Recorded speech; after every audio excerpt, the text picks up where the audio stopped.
Hello, this is Bob Short, and this is Reflections on Georgia Politics, May 14, 2008. Our guest today is the Honorable Larry Walker, longtime Georgia legislator and 15 years the majority leader in the House of Representatives in Atlanta. Okay. Welcome, Larry. We're delighted to have you on our program. Glad to be here. I'm honored to be here. Good. We're very interested in learning about Larry Walker. Tell us about your early life. You grew up in Perry, and from there you went to the Georgia General Assembly and stayed a long, long time. Well, I call myself a native of Houston County. Actually, I was born in the Medical Center of Central Georgia, Middle Georgia Hospital at that time, but after staying there a few days, I came to Houston County and Perry, and I've been in Perry ever since. I went to the public schools in Perry, excellent schools. Eric Staples, at one time the winningest high school basketball coach in the United States, was a principal and my high school basketball coach. Excellent public schools. I went to the University of Georgia undergraduate and law school. I'm a double dog. I've got a law degree and a business degree from the University of Georgia. Married a wonderful woman, Janice Knighton, who had moved to Perry in the 10th grade when she was in the 10th and I was in the 10th. We were high school sweethearts, and we've been married 40-something years and have 4 children and 7 grandchildren and another one on the way. I tell them I've had the same job for 43 years, and I've been married to the same woman about 45 years, and been living in the same house about 35 years, so I'm a throwback to a different day in that respect. You grew up, I understand, in a political family.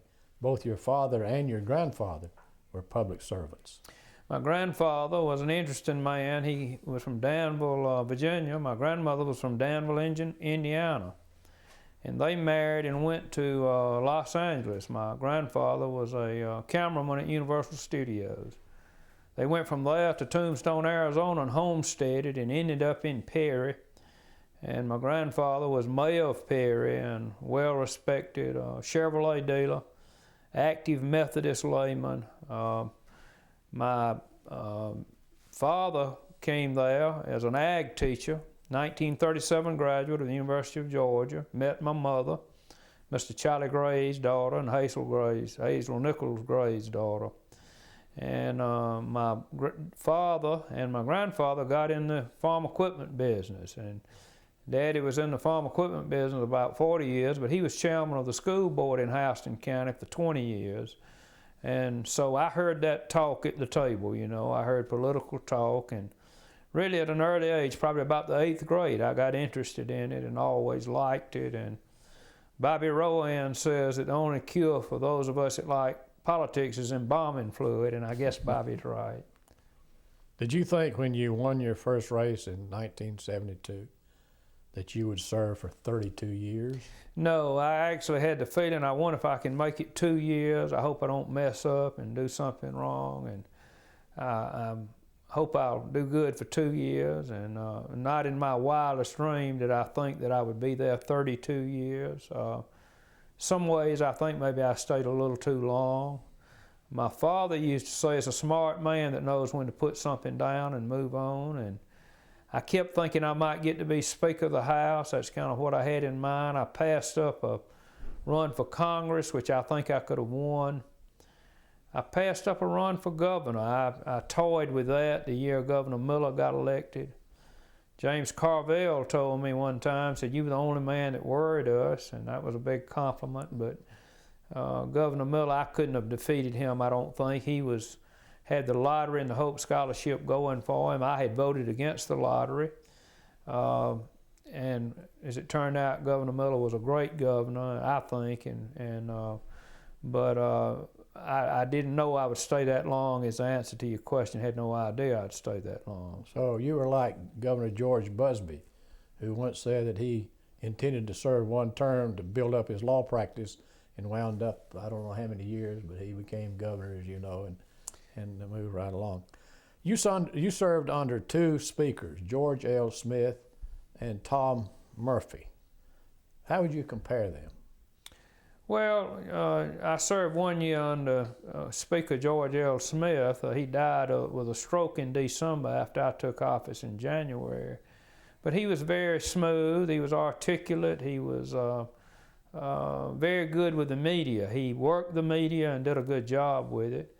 On the other hand, Mr. Murphy was probably not as smooth, and he certainly didn't have good relationships with the media, especially in the early days, but both of them were brilliant. And Mr. Murphy was one of the smartest people that I ever dealt with. He liked to play that country lawyer role, and I really don't understand what this word means, and that big word you use, he fully understood what the word meant, and he was a great parliamentarian. I think he knew the rules of the House probably better than anybody in the House, with the possible exception of Denmark Groover. And I would say both of them knew it equally as well, but Mr. Murphy was a towering giant of a figure. For about 20 years, the largest political influence of anybody in the state was Tom Murphy, and in a positive way, I think. I love Mr. Murphy.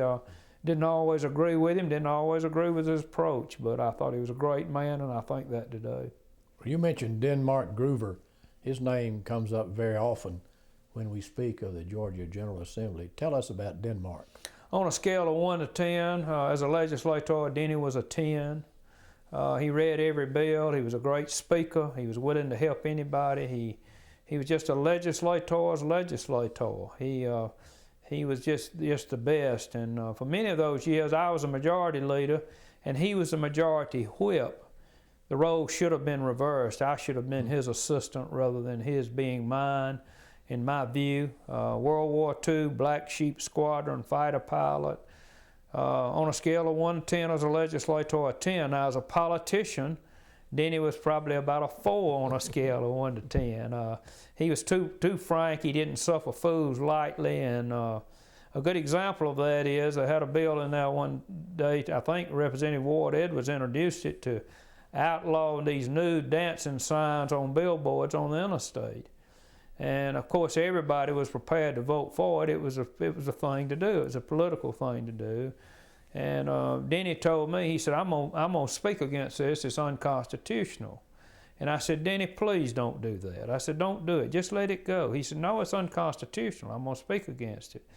Highly principled in that respect. And in fact, he got up and did speak against it. They used it against him in his next election, and he was defeated. But he made it back again. He got defeated, but he came back. And I gave one of the eulogies at his funeral. I got to be very close friends of his. I think he was a great Georgian. He would have made a great governor. There's lots of people like that, you know, that circumstances don't break for them exactly. But Denmark Groover was the best of the best, in my opinion. There was a story about Denmark Groover that goes way back to the campaign of Ernest Vandiver when he ran for governor. It seems that the Griffin people courted Denmark and tried to get him to run against Vandiver, and he refused. And somebody once said, well, why didn't you do that, Denny? He said, well, because I can count. Yeah, that sounds like it. Yeah. Do you remember the first bill you ever introduced? I do. The first one that ever passed anyway. I'm not sure it was the first one I introduced, but I introduced a constitutional amendment at the behest of our ordinary in Houston County, Clint Watson. He and I got to talking one day about the word ordinary. Nobody knew what an ordinary was, and nobody wants to be ordinary, you know. They want to be extraordinary. But I decided I would introduce a bill changing the name of the ordinary to the probate judge. It was in the Constitution of Georgia called an ordinary, so it took a constitutional amendment. I introduced it, got the 2/3 vote in the House and the Senate, and went on the ballot, and the people of Georgia voted for it. So I was responsible for ordinaries becoming probate judges, which was what, I guess, about over 30 years ago now. Well, you mentioned Speaker Murphy. Speaker Murphy had an inner circle upon which he relied very heavily. Who was in that group besides you? Well, Bill Lee was his confidant and friend. Calvin Smyrie, Tom Buck, Terry Coleman, and I would say that was the most consistent inner group that he had during the years. There were other people that were in and out of it. You know, Bob, the legislature is a series of circles, and there's a little circle with 5 or 6 people in it, and then there's a circle outside of that that's probably got 15 or 20 people in it, and then there's a circle outside of that that's probably got 40 or 50 people, and then so forth and so on. But in that little inner circle, that was probably the most consistent group. Marcus Collins at one time, Marcus, when he was there, he was certainly mighty close to Murphy and would have been in that group, but for during the period of time that I was the majority leader, most of the time, that was after Marcus had left, it was Bill Lee, Terry Coleman, Tom Buck, Calvin Smyrie, and me. What role did the Speaker play in your election as majority leader? Al Burris died during his term of office, and the Speaker supported me. I can't remember that he was actively involved in it. I think he, if people asked him who he was for, he would say I was for Larry. But in the final analysis, I ran without opposition. And one of the little ironies of the legislature, the other candidate for the job was Terry Coleman. And Terry realized I had the votes and did not run. And years later, we both wanted to be Speaker. And I realized that Terry had the votes and I didn't run. I needed 91 votes. I tried to form a coalition between Republicans and Democrats, and if my counting was accurate, I had 87 votes. I needed 91, and Governor Perdue and I had told the membership of the people that were supporting me that if we don't have the votes, we won't make you vote, because it was, you know, it was political suicide for some people if they were on the wrong side. And so we never did have the election, but I forced Terry out once and he forced me out once, and we remain good friends. Terry's a great legislator, really understood the state of Georgia and the budget better than anybody I served with the possible exception of Joe Frank Harris. Joe Frank really understood the budget also. He was a budget man. Explain to us, if you will, briefly, what you do as majority leader. Well, it's the majority leader's job to get people to vote for the majority party's legislation. And you do what you have to do to get it done. You threaten some, you promise some, you put things in the budget for some. And it was interesting, you know, Terry was chairman of the Appropriations Committee, and all he was doing was putting projects in the budget for people, making them think it was his money. And there I was down there threatening them and everything else, and he had a better job for getting elected Speaker than I did. But that's what your job is. And you're the spokesperson for the Democratic Party, in my case, the Democratic Party in the House. I want to say this, I served with about 5 or 6 minority leaders: Paul Hurd, Mike Egan, Lynn Westmoreland, Steve Stansel. Surely I'm leaving somebody out. Johnny Isaacson, I certainly don't want to leave him out. Bob Irvin. They were all, we got along with them very, very well. I mean, they were good people. They had a tough row to hoe.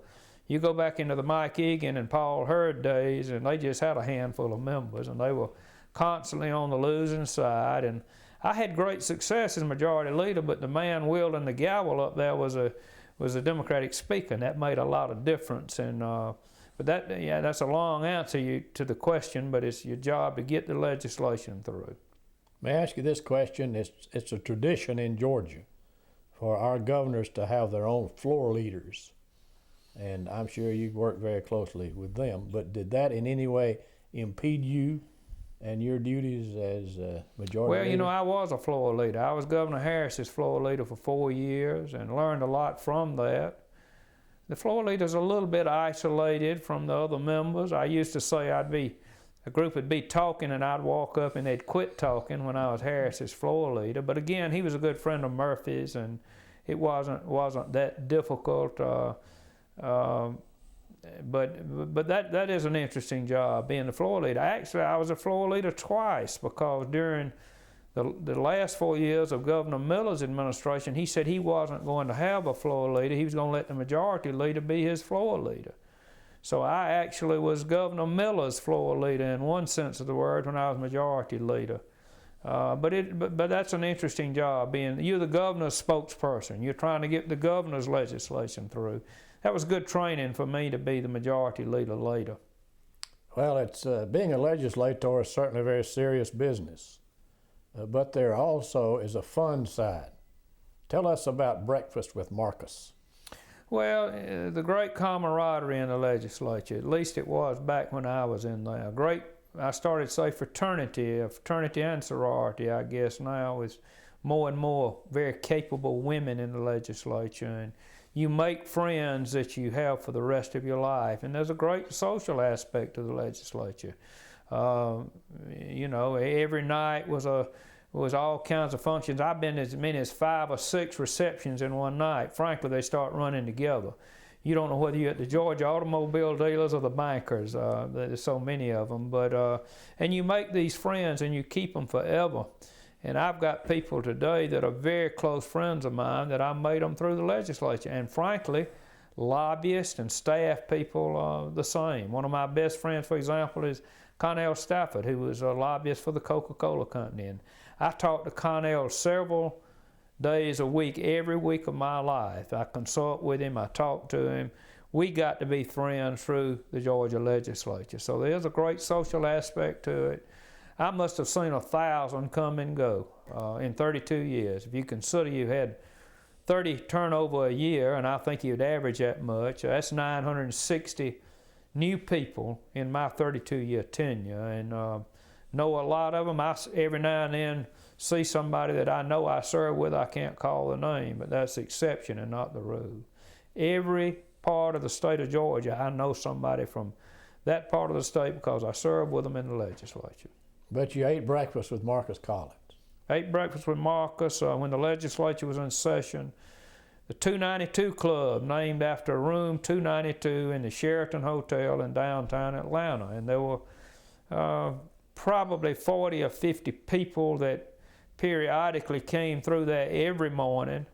And there were probably 20, 25 that came every morning. Some came periodically, but some came every morning. I was one of the ones that came every morning. Great camaraderie. Elmo Thrash, you'll remember him. He was a messenger of the House. Speaker Murphy, Bobby Rowan, Marcus Collins, Newt Hudson, Abbott Massey. I could go on. And Governor Miller would come sometimes. Governor Barnes would come sometimes. But it was a lots of fun, lots of funny things said and interesting things said. I might not ought to tell this on camera, but I'm going to. After I'd been going down there for several years, I told them one morning, I said, this thing is, I've noticed it used to when we came down here, we talked about girls. Now we talk about hemorrhoids and mules. And so I guess I aged in the time I went down there. Well, during your tenure in the House, you were right in the middle of that famous feud between Speaker Murphy and Lieutenant Governor Zell Miller. What effect did that have on the legislature? Well, it was kind of fun, Bob. I think a lot of it was for the show. They were both, in Richard Hyatt's book about Speaker Murphy, I said this, and I thought Murphy would get mad at me and never speak to me again. But I think there's a lot of truth to this, and what I told Richard Hyatt, and he quoted me in the book, I was hoping he wasn't going to, but he did. I said, Zell Miller was from the old school, polished up. Tom Murphy was from the old school. And I think one reason they feuded some is they were so much alike. They were both self-made people, came up hard, hard-headed, determined to have their way.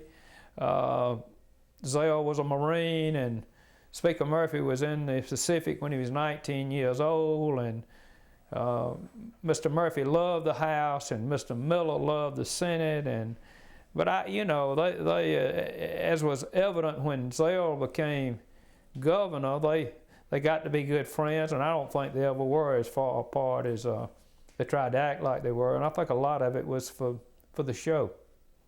As we look back over the years at our governors, the House of Representatives and Speaker Murphy have been very, very influential in the election of governors, I guess beginning back with George Busby, then Governor Harris.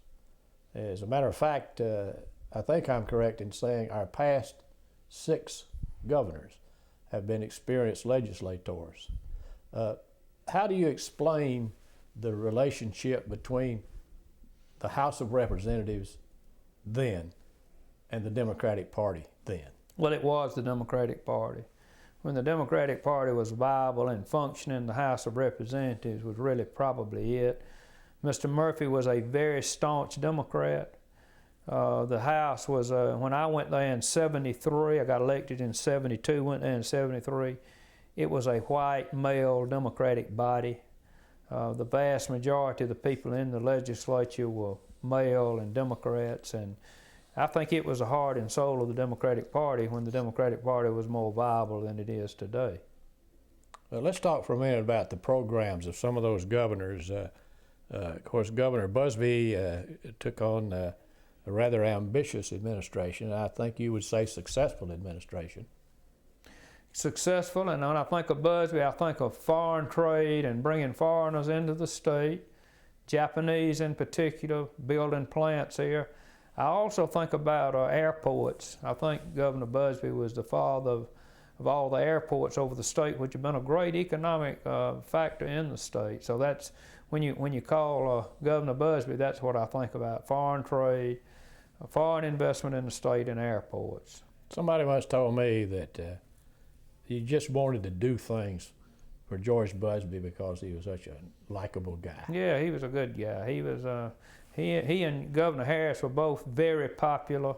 Both could have got elected for third terms if they'd have been allowed to serve. They didn't rock the boat a lot, and I think that's what people in Georgia want.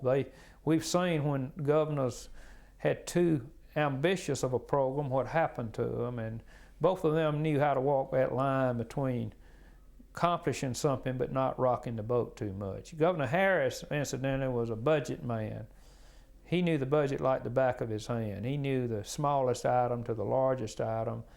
Good sound budgets, and the QBE program, Quality Basic Education Program, I think is what I think about when I think about Governor Harris as a governor. Now, when I went to the legislature, I literally and figuratively took Sam Nunn's seat. They gave me his chair. And to my left was a tall, dark-haired, introverted, shy guy named Joe Frank Harris. And to his left on the aisle was Sloppy Floyd from Tryon, Georgia, who was chairman of the Appropriation Committee. So it was very fortunate for me that I was seated where I was, because I learned a lot from those two people. Governor Busbee was able to, Governor Busbee was able to get a two-term constitutional amendment through so he could succeed himself. Do you think that a two-term governor is a good idea? You could argue about that all day. I could argue, well, 6 years, give them a 6-year term, let them serve one term. That sounds good, but they're a lame duck the day they go in. By the same token, when they serve 2 terms, the second term, they're a lame duck. If you give them 1 term, they're a lame duck the first day. I don't think he served us badly. I think everybody that's been governor, if my memory serves me correctly, that was allowed to run a second term except Governor Barnes, succeeded themselves. And Governor Barnes was a great friend of mine, I think a smart fella and a good governor. Probably took on too many controversial projects at one time. A lot of governors wait till the second term to take on the controversial things. Governor Harris also was very ambitious in his program. He approached it by appointing commissions like the Growth Strategies Commission and the Commission on Education that resulted in his program QBE. What do you remember about quality basic education? Extremely complicated, a big thick bill. I was a governor's floor leader, and it was my job to present it on the floor of the House. And I had to go to California for something, and I took the bill with me to read it on the plane, and it's the most success I've ever had in sleeping on the plane. It's the only time I really ever went on a trip and could sleep. I mean, it was arcane, and it took a bunch of egghead educator types to understand it. I'm not sure anybody ever fully understood it, but we passed it unanimously in the House. I remember Representative David Lucas. There was one red button up there and one red button, and at the very last second, David Lucas changed his vote, and it was 100% vote for QB in the House. Let's talk a little bit about appropriations. As majority leader, of course, you had a heavy hand, I'm sure, in deciding what the budget would look like. Tell us about the Green Door. Well, the Green Door is essentially Murphy's in a group when you get right down to it. And the Green Door, the name came from that song, What's Going On Behind the Green Door? You and I remember that song, Bob. Younger people don't, but and eventually they did away with the Green Door. The news media, the law changed, and well, I say they did away with it. That's not exactly right, but we couldn't. The conference committee had to meet out in the open, and most of the meetings were, in fact, out in the open. I'm not going to say that there wasn't some talk at the hotel, and sometimes on Sunday afternoon when Dick Pettis was taking Sunday afternoon off, we were over there at the Capitol. He could have come in if he'd been smart enough to get there, and he was smart. But that's where it came from. Incidentally, it was, in those days, it was a majority leader's job to present the budget on the floor of the House. Mm-hmm. As a result of that, having to present the supplemental budget and the conference committee report on the supplemental budget, the big budget, or the main budget, and the conference committee report on it, I presented the budget of the state of Georgia on the floor of the House 63 times. 16 years times 4 is 64, but one time I had to go to a funeral or something and didn't do it, but I presented it 63 times, which I dare say is a record that won't ever be broken, and we passed it 63 times. And we got so good at passing the budget that we actually had too many people voting for it. We needed a few people to make examples out of, and we didn't have enough examples. They were all voting for the budget. How did the powers that be in the House determine what projects would be funded and where? Well, there were the main things that we on the merit of them, we talked about them and tried to decide what we needed to do. Mr. Murphy was a fiscal conservative. Now, he would say he was a conservative. In my view, he was a populist. He was not a conservative. But when it came to the budget, he was conservative. And then there were things that we put in for members. We finally came to the realization that we're part of the legislative process, and the governor's getting 95% of what he wants, and we ought to be able to put in some things we want. And we put in what they now call earmarks. We call them special projects. They were an infinitesimal part of the overall budget. I mean, percentage-wise, 1 or 2%, maybe less. And we did that in all candor, to some extent on seniority, and the people that were on the Green Door Committee that stayed up there over the weekend and at night. And I've seen the sun coming up when we left the Capitol from working on the budget, and we got more than others, and then people that supported us got projects, and if they'd been up there a long time, they got more, and then people that wouldn't vote for the budget didn't get anything. And that's how we were able to pass the budget like we did for so many years. It was a well-oiled machine. It worked, and the state government worked well, in my opinion. That was a big part of it. You actually control the legislature with the budget. The speaker and the leadership control it with the budget. That's where the control and running things and making sure that you get the job done comes from. It comes from the state budget. A fellow might be very interested in what school teachers are being paid. He might be very interested in how much money you're going to allocate to DNR, but what he's really interested in is that new courthouse roof for his courthouse in his hometown, or that Little League ball field. And he's really more interested in that than he is whether school teachers get 3% or 4%. And that might not sound good, but it's the truth. And if you put $25,000 in the budget at that time for the Little League ball field, he was going to vote for the budget. He wasn't going to vote against it if he had that ball field in the budget. I've always believed that voters really forget easily how you vote, but they never forget what you bring them. Well, that's right, and these were not bad projects. These were not unworthy things. They was small towns, in many instances that otherwise couldn't have had some of these things. The first thing that I ever got monetarily was from Governor Carter. And he called me down and he said, I want to do something for you. I want to give you some money out of my discretionary fund. And he gave me, I think it was $8,000 to light what was in an African-American baseball field in Perry at Creekwood Park. And I decided where the money would go, and he gave me $8,000 or $10,000, and we lit that field for those people to be able to play ball, the young people that we use in the field, and that's the first money I ever got of any kind from the state. I've always been proud of that. Later, I probably got $50 million for the Ag Center in Perry, but in a way, I'm more proud of that $8,000 than I am the $50 million. Well, with you as majority leader and Murphy as speaker, the Georgia House never got bogged down with emotional issues such as abortion and gun control and school prayer, which are all politically risky and controversial issues. How did you manage to avoid all that? Well, for one thing, Mr. Murphy, and I learned from him, I learned my politics from him. I was at his right hand for years. He never put his troops out to be injured. He was very conscious of not hurting his inner circle, hurting the Democrats in the House. He just didn't do that, and he tried to avoid things that would get him in political trouble. And I think that was paramount in what he did, and had a lot to do with us staying in power as long as we did. Gun control, abortion, you can't win on that. There's no way. You're going to make enemies and lasting enemies, frankly. The ERA, that was an issue I remember years ago that went away.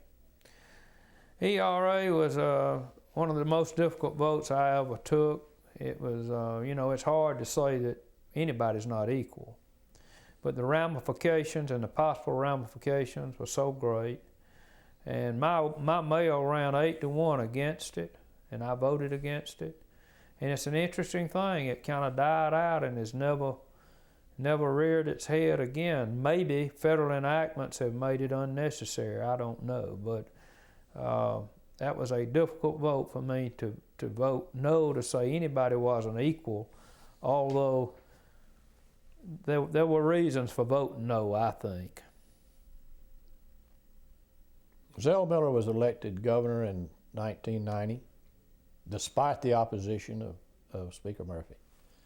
And he had a very controversial platform, the state lottery.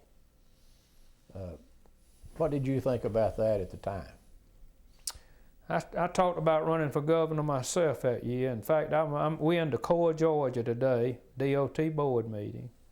And I made a decision in Decoy, Georgia, in a motel about 11 o'clock one night I wasn't going to run for governor. I was up here to speak to the Rotary Club in Decoy the next day. I had to kill a morning in Decoy, had nothing to do. It was about a year before the governor's race. And I decided then I just didn't have the, as they say in politics, the fire in the belly to do it. And I didn't. But I had voted against the lottery. Governor Miller was advocating it. And frankly, it was an issue whose time had come. And I think it had a lot to do with his getting elected. I told people, even after I dropped out, I said, Governor Miller, Zell Miller, I didn't say Governor Miller, Zell Miller won't get elected, he's too liberal. And he had been a rather liberal lieutenant governor, much more so than he turned out to be as governor. But I became very fond of Governor Miller. I think he was an outstanding governor.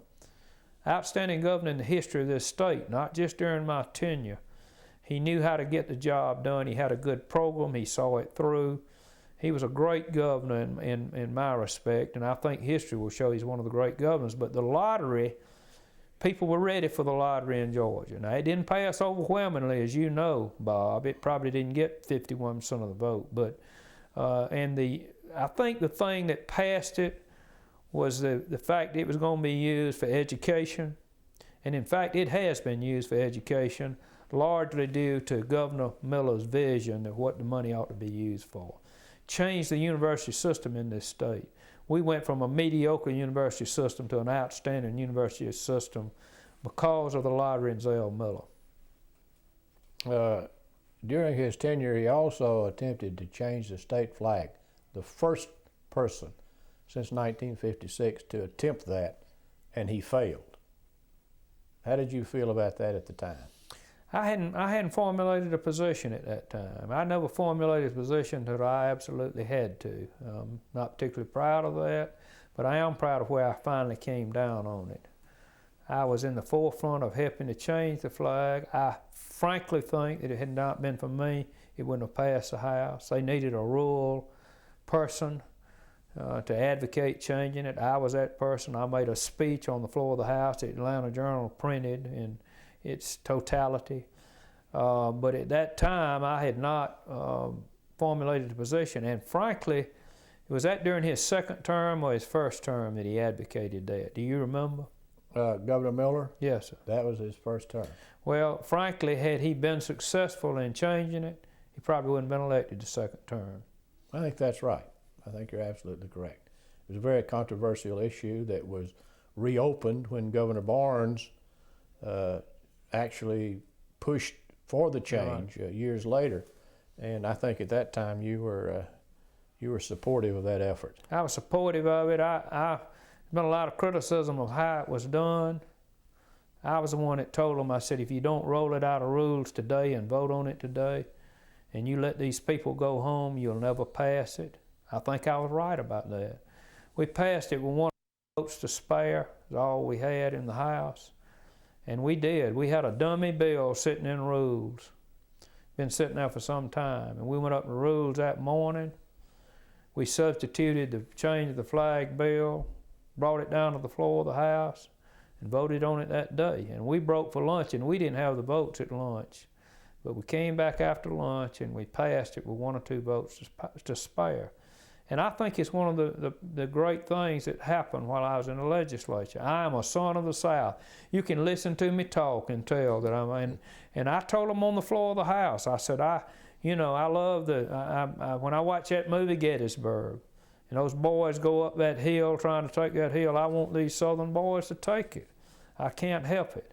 I keep thinking, well, maybe one day they will take it. But and so it was not because of that I didn't appreciate how other people felt, but I think we needed to do it because 40% of our population were offended by the flag, number one.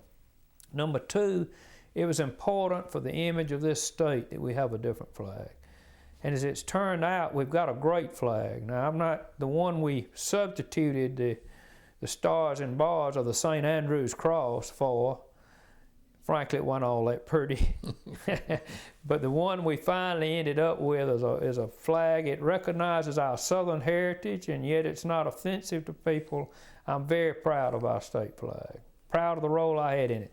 The final determinant with me is what your grandchildren are going to think about it, what you did. Glad I was part of changing it. Governor Barnes also involved the General Assembly in some controversial education legislation involving the state teachers who obviously were not supportive of Governor Barnes in his second term. Do you remember that?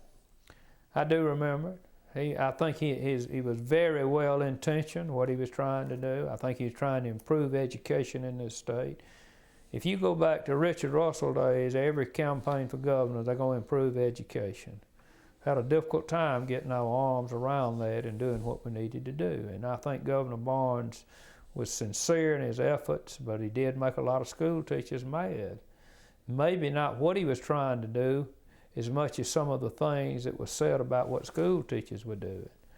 And school teachers were upset with him, and law enforcement was upset with him, and state employees were upset with him, and the flaggers were upset with him. I think that's a rather small group. But they were upset with him, and you add all that together, and he didn't get reelected. But I say Roy Barnes was smart, well-intentioned. I like him very much personally. He's funny, he's fun, he's a good guy, and I think he was a good governor. I think all the governors I served with were good governors. Reapportionment also fell in his lap, and he was criticized for the way that some folks think he gerrymandered the state against the Republicans. Is that a true fact? Well, I had a conversation with him about that. I'll never forget it. And he told me, he said, people in Georgia don't care about reapportionment. And I said, Governor, we've made him care about it. And I think we did. I think we went too far. I won't say Governor Barnes, all of us, Democrats, we saw the Republican tide coming.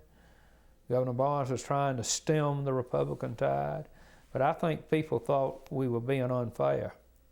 And I think we made them care about reapportionment. And it was another issue that Governor Barnes helped lead to his defeat. Now, he didn't get defeated badly, you know. Even with all of these things we've talked about, he got about 49% of the vote. And there was a Republican tide sweeping Georgia. If he had not had these things, possibly he would have been reelected. You know, Governor Miller didn't get reelected overwhelmingly in his second term. I think he got about 51, 52%.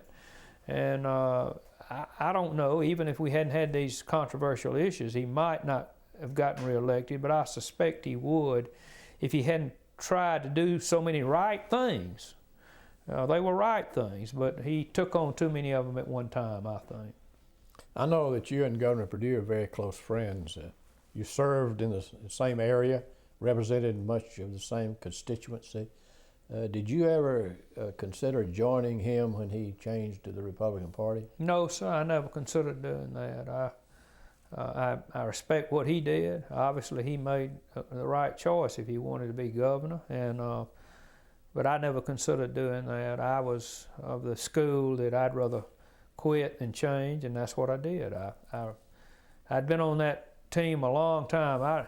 As I say at home, I'd gotten fat and slick at the Democratic trough. The people, Tom Murphy, and so many others I could name, Roy Barnes, I could go right back down the list of all the governors, L. Miller.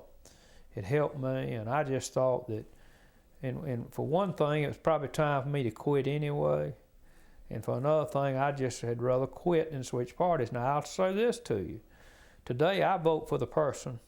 I vote for the person. I don't vote for the party. I vote for who I think the best candidate is. And sometimes it's a Republican and sometimes it's not. But, so I'm not, I was cast in two funny roles. I was cast in a role of being a majority leader, and I wasn't all that partisan. And I was cast in the role of presenting the budget on the floor of the House and answering questions about it, and I wasn't too interested in all of the numbers. But I was cast in two interesting roles. Incidentally, after I got out of the legislature, I decided I'd run for the DOT board, and I said I was going to run, and then I got to looking, and there were 28 legislators in the 8th Congressional District that could vote for or against me, and much to my shock, 23 of them were Republicans. My district runs from Covington to Moultrie, and there are 5 Democrats, DeBose Porter in Dublin, Bobby Parham in Milledgeville, David Lucas, Nikki Randall, and Robert Brown in Macon. The rest of them are Republicans. Had I known that, I probably wouldn't have ever said I'd run for the DOT board, but they let me run and without opposition, and that was one of the humbling things that have happened to me in my political career. I'm very appreciative of that. I know you're very proud of that. That's quite an honor. Let's talk for a minute about party politics. How do you think the Republicans were able to gain control of party politics in our state?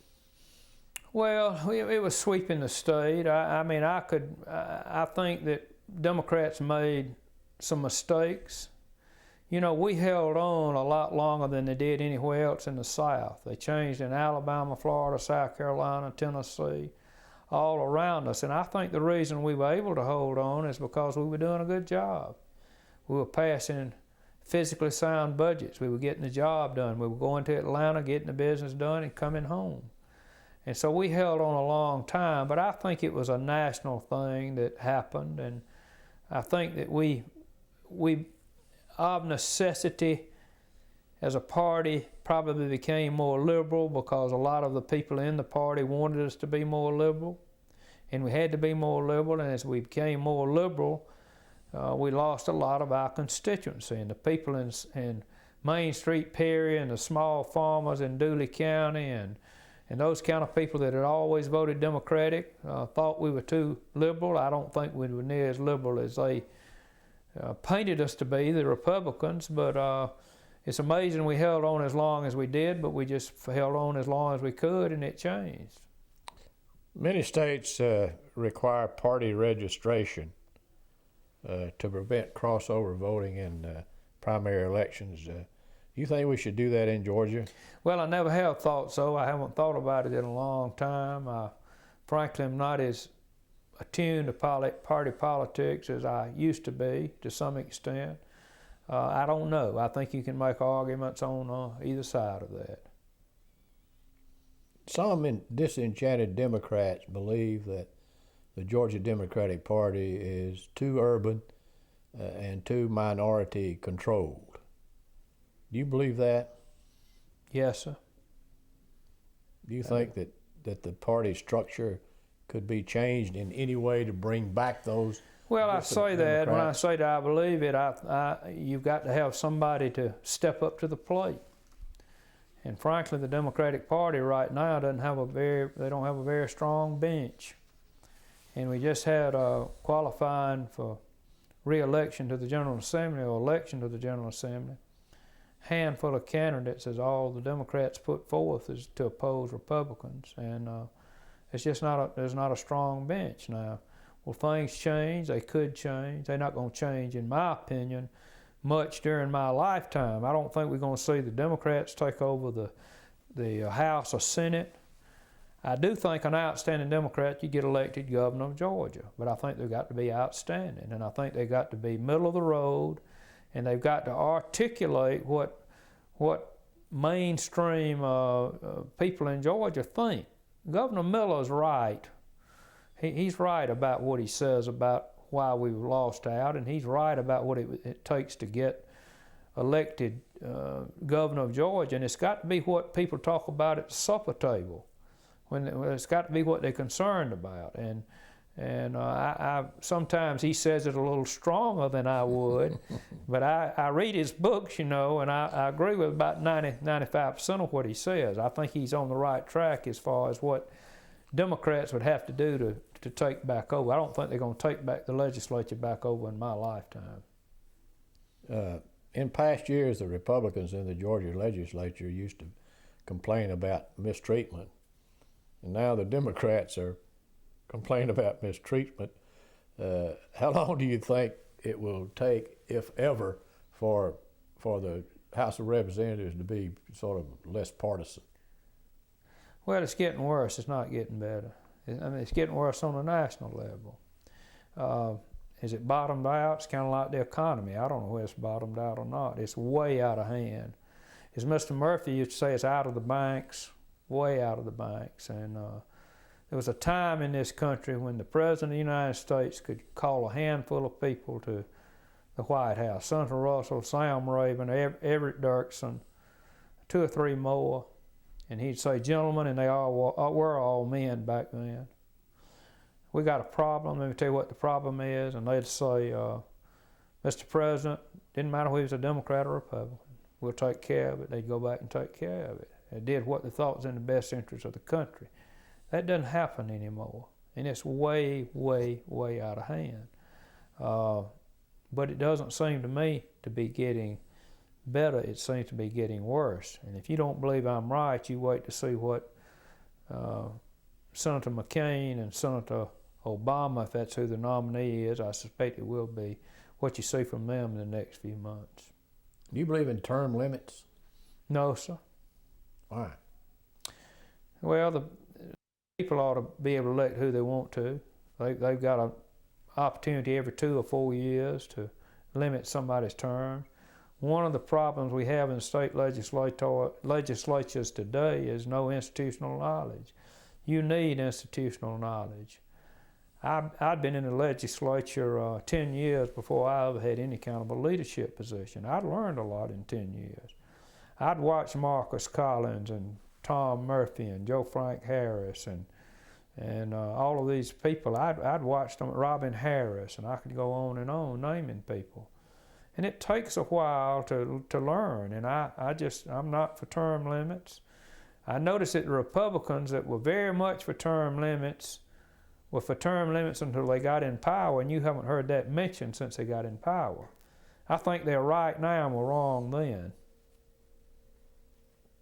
Well, since the makeup of the legislature obviously will depend in the future on the whims of political parties, do you think that it would be wise to create some sort of maybe constitutional commission to work on reapportionment and keep it out of the hands of Well, Bob, reapportionment is becoming increasingly difficult, and the reason is there's so much information available to everybody. The first reapportionment I went through was done on papers in people's back pockets, and there weren't but just a few people that really understood, and it was pretty easy to get it done because they'd tell you, and you pretty well had to go along with it.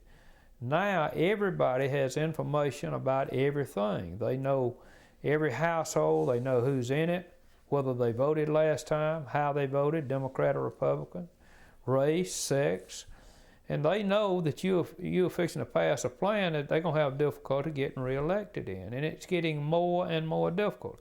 It remains highly partisan, and it's more and more difficult. I don't know what the answer to it is. The plan that we're operating under now, I think the courts drew it up, and I don't know whether it's better than what political people would do or not, but something needs to be done about it. What the answer to it is, I don't know. I really haven't given it that much thought lately, and a commission might be the way to go. After you left the legislature, as you mentioned, you became a member of the State Board of Transportation. And of course, transportation today is a hot button issue just about everywhere. Traffic, standstills in some of our major areas, and even today coming here, I ran across a lot of traffic. What seems to be the problem? Well, Atlanta, some say, is the fastest growing metropolitan area in the country. State of Georgia is the fourth or fifth fastest growing state population-wise in the country. 100,000 new people in Georgia every year, a new Augusta, a new Macon every year. That's number one. Number two, we don't have enough money to get the job done in DOT. I was in state government a long time. I know every agency always says they don't have enough money. But I'm telling you, it's true with the DOT. We've got about $2.5 billion. We need about $4 billion to do the job. We say, why is that, Larry? Well, number one, right-of-way acquisition costs have risen dramatically. Material costs to build roads have risen dramatically. Sophistication of roads has risen dramatically. You got environmental hoops to jump through, you got historic hoops to jump through, and it just takes a lot more money to get the job done, and the money has not kept up with the population growth and the complexity of what we're dealing with. Now, we're going to have to go to alternative sources of transportation. I believe that commuter rail will work. As the gasoline prices increase, the population increases, the frustration with sitting in traffic, like perhaps today, is going to make people more inclined to ride trains, and I think we're going to see that happen. But it is a very complex situation. I came out of the legislature where I perhaps was wrong. I mean, I know I was wrong sometimes, but I always thought I knew where we needed to be going. I went over to DOT, and I tell you the truth, sometimes I don't know what we need to be doing. It's almost, it's a Gordian knot. It's, you know, it's very, very difficult. We've got a good board, good people. I think we've got a new commissioner that's very good. I'm pleased with her, and we're working hard on it, but whether or not we're going to solve it to the satisfaction of the people, I don't know. Well, there are two ways: raise the gasoline tax or appropriate from the general fund. Should we do either? Well, we've got the lowest gasoline tax in the country. Now, having said that, we've also got sales tax. If you factor the sales tax into it, I don't know whether it's the lowest in the country or not. We've got to have other revenue. I think that's for the legislature and the governor to decide where it's going to come from. You know, we've got another thing called public-private initiatives, concession finance, where private people build roads. Private people might build commuter rail. I don't see, if you're going to have let's say you're not going to have a road from Gainesville to Perry through Atlanta, but you got a private concern to come in and say, well, we'll build a road from Gainesville to Perry, but it'll be a toll road. What's wrong with it if you're not going to have it anyway? And I think you're going to see more of that kind of financing in the future, and I think you're going to see more toll roads in the future. Some people are opposed to them. Exactly why, I don't know. They don't have to ride them if they don't want to. They can ride 85 and 75, and but that's another possibility is private money being used, which is the way roads started in this country. Incidentally, the initial roads were private roads. Speaking of interstates, how familiar are you with the proposed I-3 that's from Savannah to Knoxville through Augusta? Not very. Maybe I should be, but I'm not.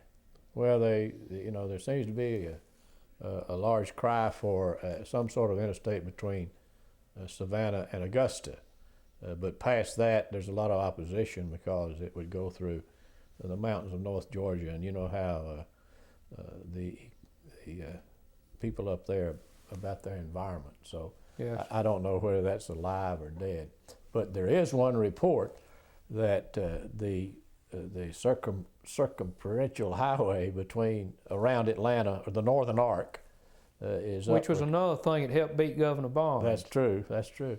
That is being renewed. Is there any? Yeah, let's talk about that. Yes. That. Do you think it's necessary? Do you think it will help? Well, I'm not really familiar enough with it. Haven't studied it enough to know, but just as a concept, I think it would help. Yes, sir. I do think it would help. Something has. I started to say something has to be done.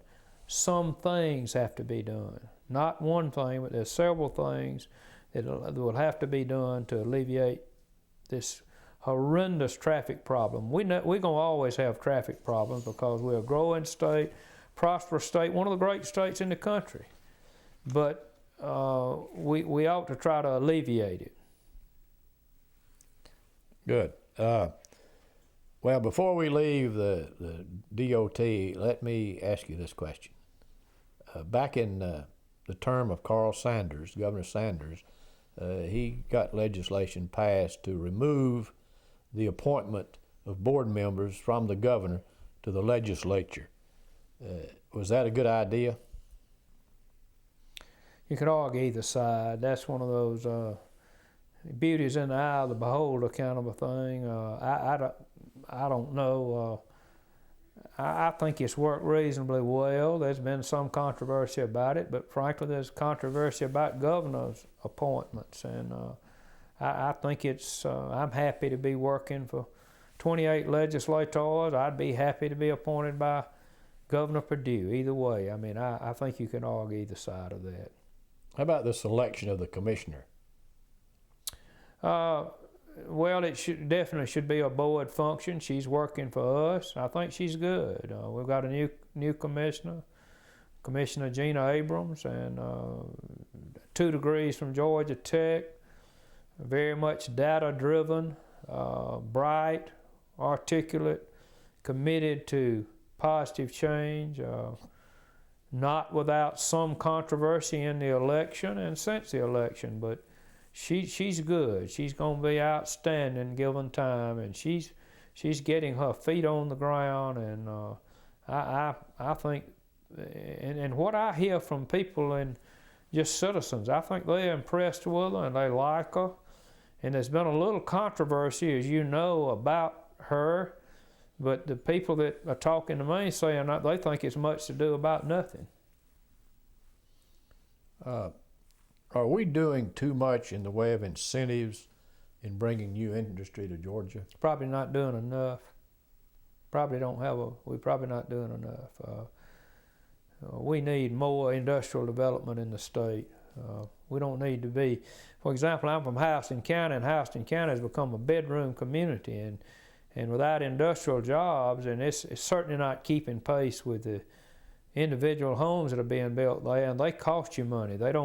we need those industries and industrial jobs to help pay for all these other people to move into the county. I don't think we're doing too much. I think if anything, we're not doing enough. How do you see Georgia economically down the road? Good. When I went to the legislature, Georgia was a backwater state. When I left, it's one of the great states in the country. Been dramatic improvement in Georgia and the quality of life in Georgia. It's a story that never has been told like it should have been told. Georgia was a backwater state. Governor Sanders did a lot to change the image of the state, started on the right path. We had a clear choice when he was elected. He got elected and he was a great governor. I've talked about Governor Miller. And the ones I served with, I talked in particular about Governor Miller.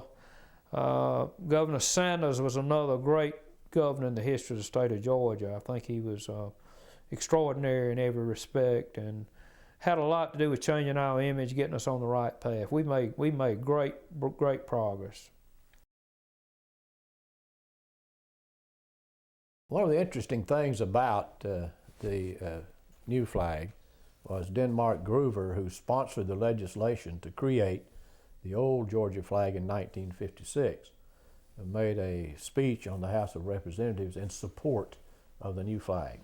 Well, some said, you know, that the 56 flag was not defiant, it was not a continuation of the South's position, the ruling people in the South's position on issues.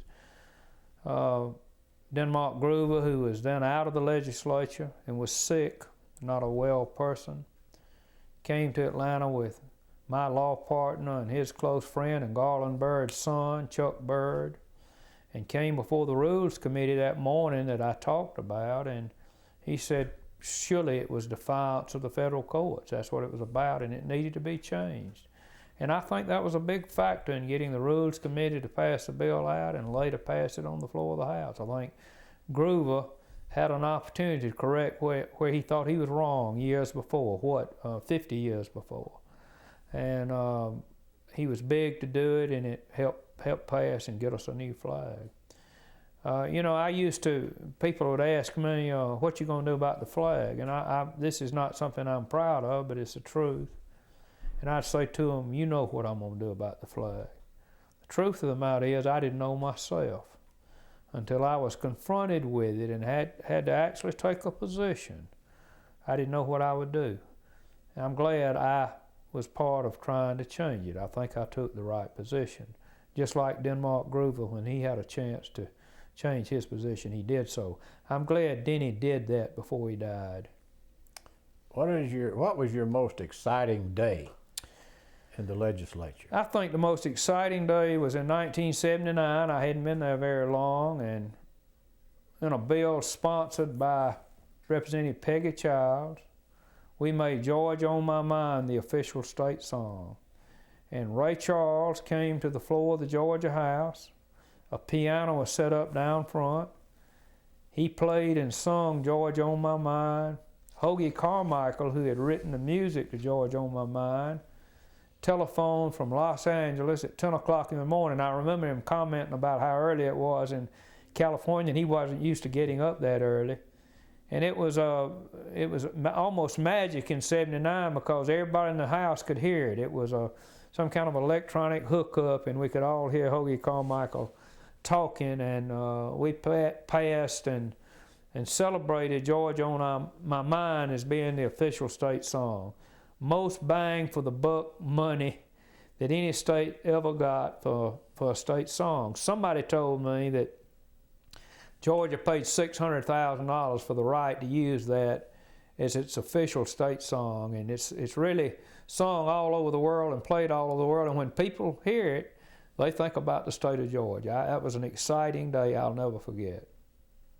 As you look Second most exciting was when we changed the state flag. I mean, it was electric in the house.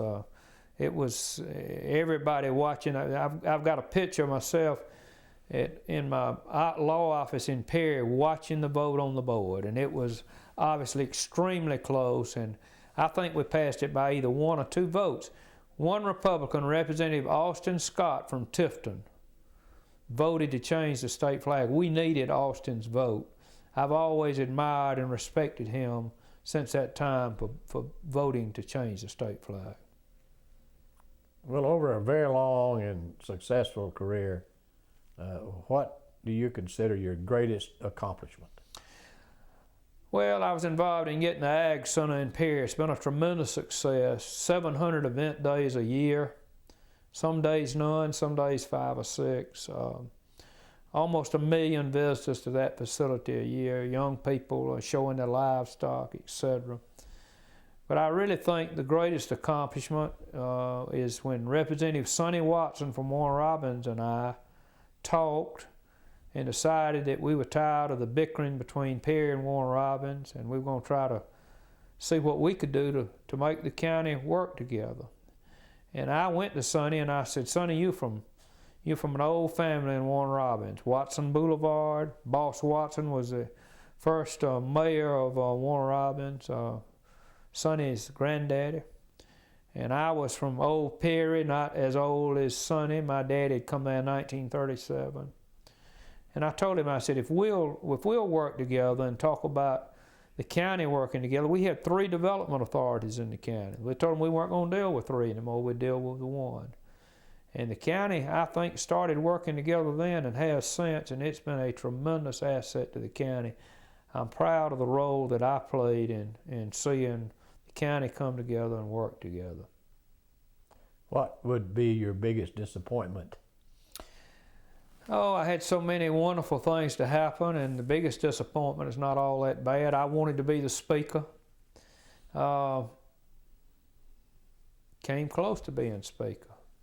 But you know, sometimes you wish for things that when you get them, you wish you hadn't have gotten them. And Terry Coleman got elected speaker, and he had 2 diverse groups. He had urban Democrats and rural Democrats, and it's very difficult to get those 2 groups to work together. I think he did a great job of that. I think he was a good speaker. But if I'd have gotten elected, I'd have had urban Democrats, rural Democrats, Republicans who were supporting me, and the governor who was supporting me. So I'd have had 3 groups and the governor to try to please, and I don't know whether I could have. That would have been a very difficult situation. Wish I had had an opportunity to try to see if I could do it, but the last 2 years I was in the legislature, I didn't have any leadership position. Really, it was 2 of the best years I spent there. I visited people. I helped them draw amendments to their bills. I didn't have a lot to do. I just tried to make friends with people. They gave me an office, and they put me in the office with Lynn Westmoreland, who was a minority leader. I think they laughed about that, but Lynn and I got to be really good friends, and are real good friends to this day. And I think that had a lot to do with me being elected to the DOT board without opposition. So those were 2 good years for me. I guess if I had a big disappointment, though, that was it. I can't let you go without talking about Sam Nunn.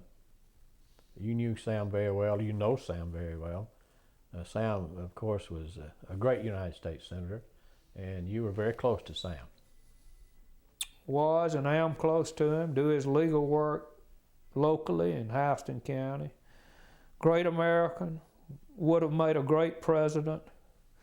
The country needs him.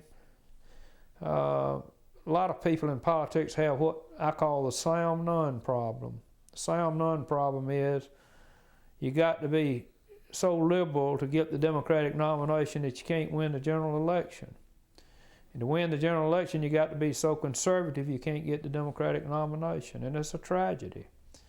And I don't know who's going to get elected president, but I'd like to see whomever it is use Sam in the cabinet. I think he'd make a great Secretary of State. Frankly, Sam is like me. He's getting to the upper end of his ability, age-wise, to do these jobs, but he's still razor sharp and knows people all over the world. He's respected for his nuclear threat initiative, been talked about as a Nobel Prize winner, and would be tremendous asset. And if Senator Obama gets the nomination, he would be wise to tell people, I'm going to use Sam Nunn as my Secretary of State, or I'm going to use Sam Nunn as my Vice President. and I think it would help him tremendously. Would get a lot of the middle of the road voters. We've got to get back to the middle of the road. The people in the middle ought to run this country, not the people on the fringes, but that's not what's happening. We let the people on the right run it for a while, the extreme right, then we let the people on the extreme left run it for a while. And we need to run it out of the middle. We'd have a better country if we did that. I think Sam Nunn could help bring that about. Fine man, great American. How would you like to be remembered? My wife asked me not long ago, said, what do you want on your tombstone? And I said, just put on my tombstone, he made a difference. And I'd like to be remembered as somebody that made a difference. Hopefully in a positive way. That's the way I'd like to be remembered. And there's no way that you could be drafted back into politics? Well, Bobby Rowan said, I'll end where I started, that the only thing that cures those of us that like politics is embalming fluid. And I think that's very, very highly unlikely. I've enjoyed it. I've had my time. Again, I think about what my daddy says, a smart man that knows when to put something down.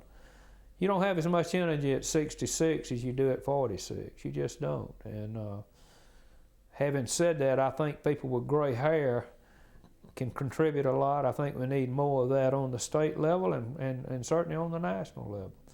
We need more wisdom.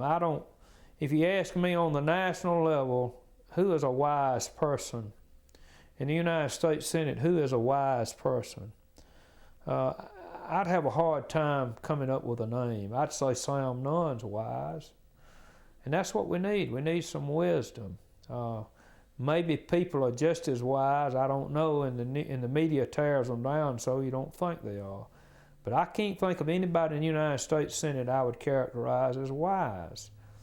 I think certainly years ago we had, Carl Vinson, and we had Richard Russell and Sam Nunn. I think we could talk about wise people.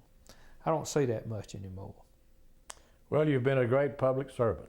Thank you. And we are delighted that you were with us today. And thanks to my constituent for letting me be elected 16 times. I'm deeply appreciative of that.